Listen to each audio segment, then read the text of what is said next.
শাহজালালের উত্তরসূরি। মনে রাখতে হবে, শাহজালালের চেতনা ছিল এই জমিন থেকে গৌর গোবিন্দকে উৎখাত করা। শাহজালালের উত্তরসূরিরা আবার তৈরি হও, আবার তিতুমিরের বাঁশের কেল্লা তৈরি করো, আবার হাজী শরীয়তুল্লাহর ফরায়েজি আন্দোলন করো, আবার টেকনাফ থেকে তেতুলিয়ায় তোমরা হাতে হাত রাখো।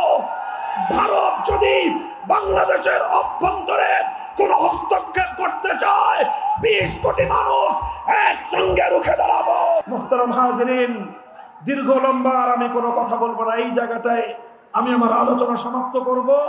শুধু একটা কথা আপনাদেরকে বুঝায় দিয়ে, খুব ভালো করে বুঝে রাখেন। অনেকে মনে করে ধর্ম নিরপেক্ষতা মানে হলো ধর্ম পালনের স্বাধীনতা। না, ধর্ম নিরপেক্ষতা মানে কোনোদিন ধর্ম পালনের স্বাধীনতা নয়। ধর্ম নিরপেক্ষতার মূল অর্থ হলো রাষ্ট্রের সঙ্গে ধর্মের কোনো সম্পর্ক থাকবে না।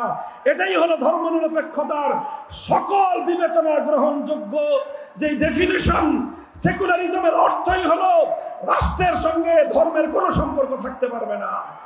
যদি একজন মানুষ ধর্ম নিরপেক্ষতাকে মানে, কোরআনে পাকের সূরাতুল মাইদার 6 নম্বর আয়াতকে অস্বীকার করতে হবে। আর যদি সে কোরআনে পাকের সূরাতুল মাইদার 6 নম্বর আয়াতকে বিশ্বাস করে, ধর্ম নিরপেক্ষতাকে সে মানতে পারে না। আল-ইয়াওমা আকমালতু লাকুম দীনাকুম ওয়া আতমামতু আলাইকুম নি'মাতি ওয়া রাদিতু লাকুমুল ইসলাম দীনা। ইসলাম হলো পূর্ণাঙ্গ জীবন ব্যবস্থা, এটা আল্লাহ বলে দিয়েছেন।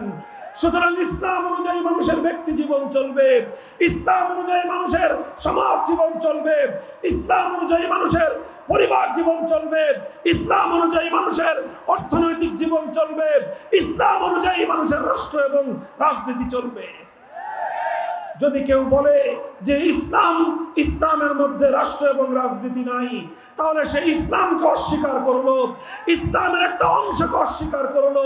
যে ইসলামের অংশকে অস্বীকার করে সে কোনোদিন ইমানদার হতে পারে না। মুহতারাম হাজিরিন, আমরা আলেমরা এতদিন ধরে চিৎকার করে আসতেছি যে এই ধর্ম নিরপেক্ষ মতবাদের মাধ্যমে ভারত বাংলাদেশের উপর আগ্রাসন চালায়। আর আজ এখন দিবালোকের ন্যায় স্পষ্ট হয়ে গিয়েছে, এই ধর্ম নিরপেক্ষ নামক কুফরি মতবাদের মাধ্যমে ভারতীয় আদর্শই বাংলাদেশে 50 বছর পর্যন্ত চলেছে। 75 সালের পর বাংলাদেশের একজন রাষ্ট্রনায়ক, তিনি এই ধর্ম নিরপেক্ষতাকে উৎখাত করে তার পরিবর্তে আল্লাহর উপর অবিচল আস্থা এবং বিশ্বাস তিনি সংযুক্ত করেছিলেন। কিন্তু 8 সালে আবার এই ফ্যাসিবাদী সরকার ক্ষমতায় এসে আল্লাহর উপর অবিচল আস্থা এবং বিশ্বাসকে দূর করে দিয়ে এই দেশটাকে আবার ভারত মাতার চরণে বলি দেওয়ার ব্যবস্থা করেছিলেন।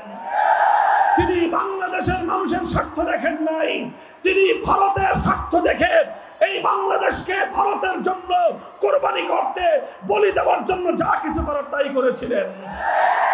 আর যখন এই দেশের মানুষ তাকে উৎখাত করলো, পৃথিবীর কোন রাষ্ট্র তাকে জায়গা দেয় নাই, ভারত তাকে তার কোলে টেনে তুলে নিয়েছে।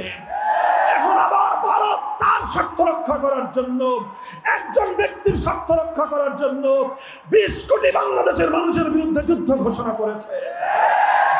মুহতারাম হাজিরিন, এখন আমাদের গোটা জাতিকে ঐক্যবদ্ধ হতে হবে।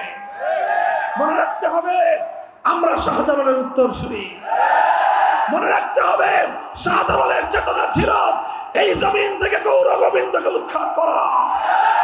শাহজালালের উত্তরসূরিরা আবার তৈরি হও, আবার তিতুমিরের বাঁশের কেল্লা তৈরি করো, আবার হাজী শরীয়তুল্লাহর ফরায়েজি আন্দোলন করো, আবার টেকনাফ থেকে তেতুলিয়ায় তোমরা হাতে হাত রাখো। ভারত যদি বাংলাদেশের অভ্যন্তরে কোন হস্তক্ষেপ করতে চায়, 20 কোটি মানুষ একসঙ্গে রুখে দাঁড়াবো।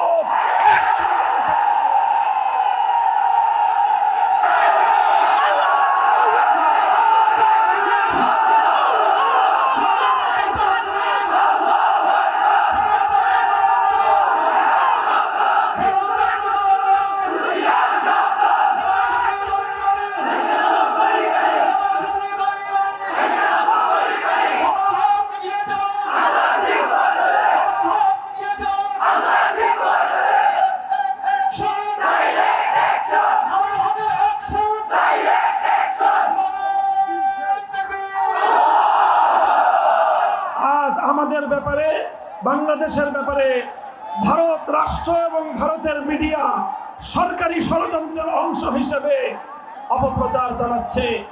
বাংলাদেশে নাকি হিন্দুদের উপর নির্যাতন হচ্ছে। আমরা বলতে চাই, বিগত 3 মাস ধরে হিন্দু ধর্মাবলম্বী ভাইয়েরা যেই নিরাপত্তা ভোগ করতেছে, আওয়ামী লীগের 15 বছর এই নিরাপত্তা তারা পায় নাই। নানা ধরনের রাজনৈতিক কারণে তাদের বিভিন্ন স্থাপনা, বাড়িঘর, সহায় সম্পত্তি জবরদখল করা হতো।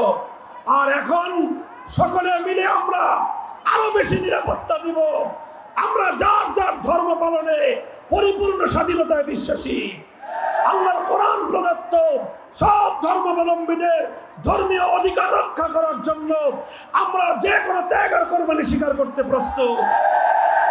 মনে রাখবেন, হিন্দু ধর্মাবলম্বীরা তারা মুসলমানদের আশ্রয়ে, মুসলমানদের মাধ্যমে নিরাপত্তা অতীতেও পেয়েছেন, আজও পাচ্ছেন, ভবিষ্যতেও পাবেন।